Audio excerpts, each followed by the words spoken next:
काय? अखेर तारिणीला डॉक्टर कामतांवर संशय आला. म्हणजे इतके दिवस घरचे म्हणून वावरणारे डॉक्टर कामतच या सगळ्या खेळामागे असू शकतात का? आणि उद्याच्या पूजेत कलश पडल्यामुळे घरावर मोठं संकट येणार असल्याचा इशारा मिळालाय. नेमकं काय घडणार हे सगळं जाणून घेण्यासाठी व्हिडिओ शेवटपर्यंत नक्की बघा. आणि व्हिडिओ आवडला तर लाईक नक्की करा. चॅनलला सबस्क्राईब करायला विसरू नका. आजच्या भागाची सुरुवात होते खांडेकरांच्या घरापासून. सुमी आजी रेखाला घरी घेऊन जाण्यासाठी आलेली असते. सुमी आजी वारीवरून परत आलेल्या असतात. हातात प्रसाद घेऊन त्या सगळ्यांना भेटायला येतात. कौशिकी त्यांना विचारते, अचानक कशा आलात? त्यावर सुमी आजी हसत म्हणतात, वारीवरून आले ना म्हणून प्रसाद द्यायला आले. आणि माझ्या सुनेलाही घरी घेऊन जायचं आहे. हे ऐकताच रेखाच्या चेहऱ्याचा रंगच बदलतो. ती लगेच म्हणते, मी येईन ना स्वतः. एवढी काय घाई आहे? पण सुमी आजी ही शांत बसणाऱ्यांपैकी नसतात. त्या हसतच म्हणतात, अगं मी काय तुला कडेवर घेऊन जाणार नाही, पण आता तर घरी जायचंच. इतक्या तारणी सुमी आजींना पाणी आणते. पाणी घेताना सुमी आजी पुन्हा रेखाकडे पाहून म्हणते, इथला पाहुणचार झाला असेल तर आता आपल्या घरी निघूया. हे पाहून रेखा मनातून चिडते, पण कौशिकी, केदार आणि पद्मिनी यांच्या चेहऱ्यावर मात्र हलकंसं समाधान दिसतं. त्यानंतर सुमी आजी निशीला म्हणतात, जा ग तुझ्या आईची बॅग घेऊन ये. निशी भाऊखोण म्हणते, आजी मम्मा समोर असते ना तेव्हा मला खरंच खूप बरं वाटतं. यावर सुमी आजीही त्यांच्या नेहमीच्या मिश्किल अंदाजात म्हणतात, मग तुझ्या आईचा मोठा फोटो करून बेडरूममध्ये लाव. 24 तास दर्शन होत राहील. हा संवाद ऐकून घरातल्या सगळ्यांच्या चेहऱ्यावर हसू येतं. दुसरीकडे बेलसरे यांच्या घरी माधव आणि नमा यांची मजेशीर पैज सुरू असते. माधव म्हणतात, रेखा काही इतक्या सहज परत येत नाही.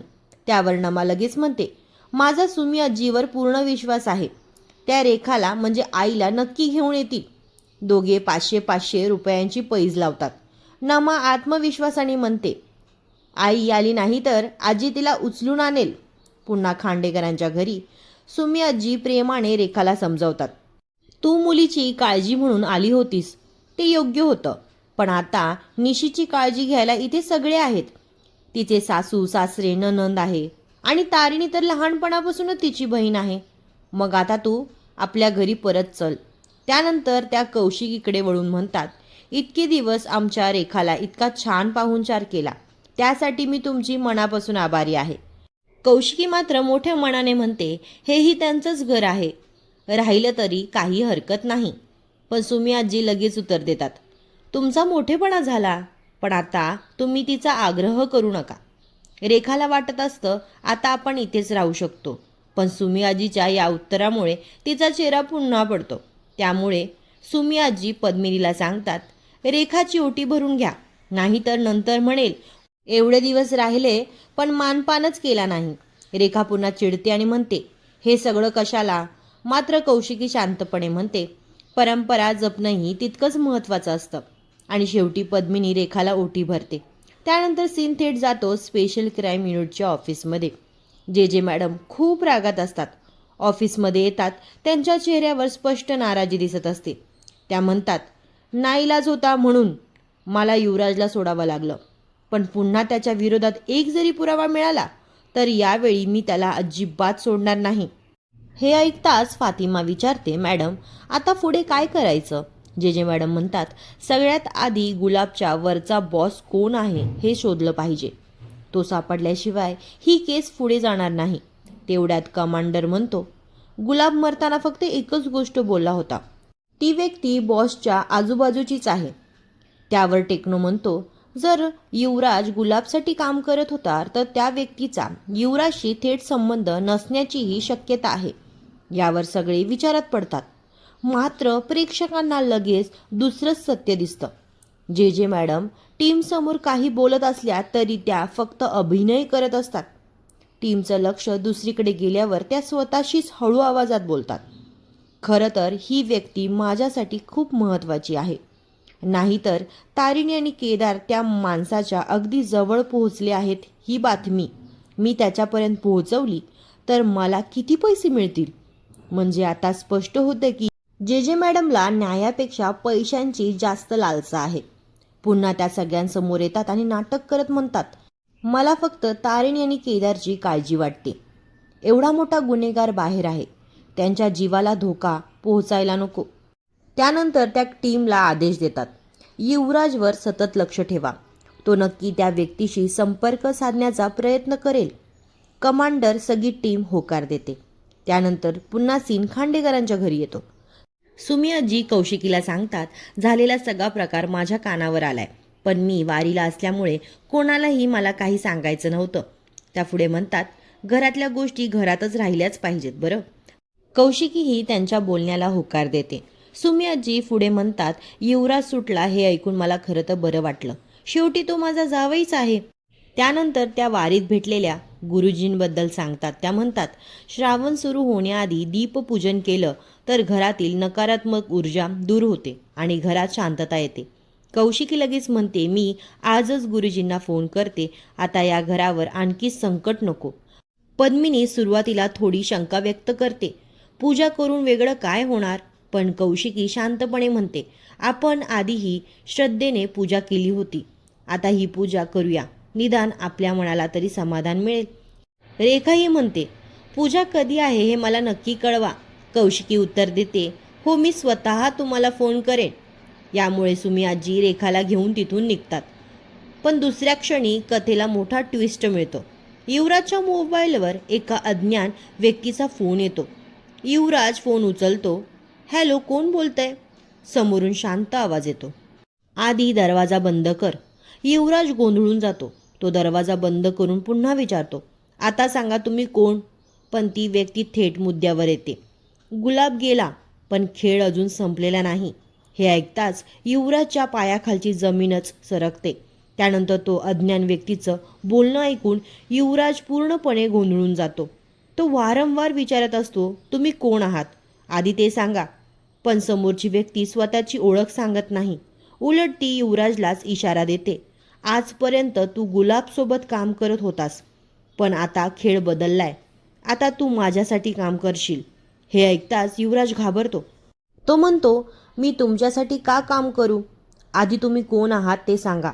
त्यावर समोरून पुन्हा थंड आवाजात उत्तर येतं, वेळ आली की सगळं कळेल, पण एक गोष्ट लक्षात ठेव, आता गेम लेवलअप झालाय. पैसे डबल असतील पण रिक्सही डबल असेल, आणि एक चूक झाली तर माफी नाही. एवढं बोलून ती व्यक्ती फोन कट करते. फोन कट होताच युवराज विचारात पडतो. तो स्वतःशीच बोलू लागतो, ही व्यक्ती आहे तरी कोण? गुलाब आणि माझा संबंध होता हे याला कसं काय माहिती? कदाचित त्याने अंदाज लावला असेल की फक्त मला घाबरवण्यासाठी हा सगळा डाव आहे.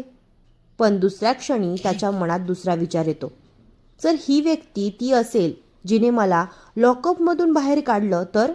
मग त्याचं ऐकणं माझ्यासाठी खूप गरजेचं आहे. तो पुन्हा विचार करतो, कदाचित ही व्यक्ती माझ्यावर लक्ष ठेवत असेल की नाही. कदाचित दरवाजा उघडा असेल हा फक्त अंदाज त्याने लावला असेल. शेवटी पैशाचाही मोह त्याच्या मनावर भारी पडतो आणि तो स्वतःशीच बोलतो, आता खरं तर गेम लेवलअप झालाय. आता आपली भेट गुलाबपेक्षाही मोठ्या गुन्हेगाराशी होणार आहे. त्यानंतर सीन जातो बेलसेरे यांच्या घरी. रेखा अजूनही चिडलेली असते. तेवढा सुमी आजी नमाला पैसे घेताना पाहते. त्या हसत विचारतात, काय ग, कसली पैस जिंकलीस? नमा हसत सगळा प्रकार सांगते. बाबा म्हणत होते रेखा म्हणजे आई परत येणार नाही, पण मला खात्री होती तू तिला नक्की घेऊन येशील. हे ऐकून सुमी आजी खूप हसतात. त्या मजेत म्हणतात, माझ्यामुळे पैस जिंकलीस ना, मग अर्धे पैसे मला दे. घरातले सगळे हसतात. पण रेखाचा राग अजूनही शांत झालेला नसतो. ती सुमी आजींवर चिडते आणि म्हणते, तुम्हाला दुसऱ्यांच्या घरी जाऊन तमाशा करायची काय गरज होती? ही सवयच आहे तुम्हाला. यामुळे मात्र सुमी आजी ठामपणे उत्तर देतात, दुसऱ्यांच्या घरी किती दिवस राहायचं हेही कळायला हवं. मुलीची चौकशी करायला जाणं वेगळं, पण दिवसेंदिवस तिथे राहणं मला मान्य नाही. मग रेखा माधववरही चिडते. मग माधव शांतपणे म्हणतात, निशी तिचा संसार सांभाळेल, आपण जास्त मध्ये पडायला नको. त्यानंतर सुमी आजी आणखी एक मोठा धक्का देतात. त्या सांगतात, उद्या खांडेकरांच्या घरी पूजा आहे, पण त्या पूजेला तू यायचं नाहीस, फक्त आम्ही जाऊ. हे ऐकताच रेखाला आणखी राग येतो. तिचा आणखी राग वाढतो. दुसरीकडे तारिणी आणि केदार त्यांच्या खोलीत बोलत असतात. तारिणी म्हणते, या घरावरचं संकट कोणत्याही पूजेने संपणार नाही. कारण हे संकट घरातल्याच एका मुखवट्याच्या मागे लपलेलं आहे आणि हे फक्त आपल्याच घरावर नाही तर संपूर्ण समाजावरचं संकट आहे. इतक्यात टेक्नोचा फोन येतो. तो सांगतो की युवराज आणि त्या अज्ञान व्यक्तीचं संपूर्ण कॉल रेकॉर्डिंग त्यांनी ट्रॅक केलं आहे. तारिणी, केदार, संपूर्ण टीम तो ऑडिओ ऐकतात. टेक्नो सांगतो, हा साधा फोन नाही, सॅटेलाइट कॉल आहे आणि आवाजही AI ने बदललेला आहे. त्यामुळे लोकेशन आणि खरी ओळख शोधणं खूप कठीण आहे. तारिणी लगेच ओळखते, ही व्यक्ती साधी नाही, गुलाबपेक्षाही मोठी आणि खूप हुशार आहे. त्यानंतर कमांडर विचारतो, जे मॅडमला सांगायचं का? पण तारिणी लगेच नकार देते. ती म्हणते, नाही, सध्या त्यांना काहीच सांगायचं नाही. आधीही त्यांनी घाईघाईत निर्णय घेतला आणि त्याचा काहीच उपयोग झाला नाही. त्यामुळे ही माहिती आपल्यातच राहू द्या. सगळे तिच्या निर्णयाला होकार देतात. त्यानंतर तारिणी टेक्नोला सांगते, आपल्या घरातल्या प्रत्येक व्यक्तीचा आवाज तुझ्याकडे आहे. हा AI आवाज त्याच्याशी विश्लेषण कर. ब्रीदिंग पॅटर्न, बोलण्याची पद्धत, जे काही मिळेल ते शोध. टेक्नो प्रयत्न करतो, पण बराच वेळ शोधूनही त्याला कोणताच आवाज जुळत नाही. तेवढ्यात तारिणी अचानक विचारात पडते. ती केदारकडे पाहून म्हणते, केदार, आपण एका व्यक्तीकडे पूर्णपणे दुर्लक्ष केलं आहे. केदार आश्चर्याने विचारतो, कोण? तारिणी गंभीर आवाजात उत्तर देते आणि म्हणते, डॉक्टर कामत काका. हे ऐकून केदारलाही मोठा धक्का बसतो. तो म्हणतो, त्यांचा या सगळ्यांशी काय संबंध? तारिणी उत्तर देते, या घराशी त्यांचा संबंध आहे. आणि आठवतंय का, त्यांनी आपल्याला या प्रकरणापासून दूर राहायला सांगितलं होतं. दोघांनाही डॉक्टर कामतचं ते बोलणं आठवतं.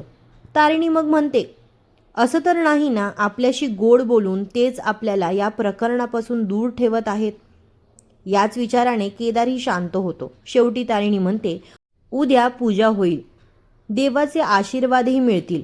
पण या घरावरचं संकट कायमचं संपवायचं असेल तर त्या रहस्यमय माणसाला शोधणं खरंच खूप गरजेचं आहे.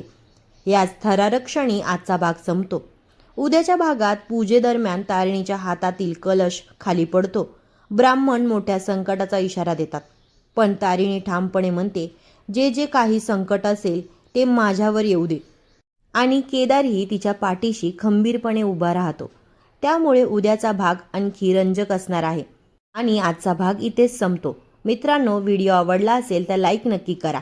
चॅनलला सबस्क्राईब करायला विसरू नका. धन्यवाद.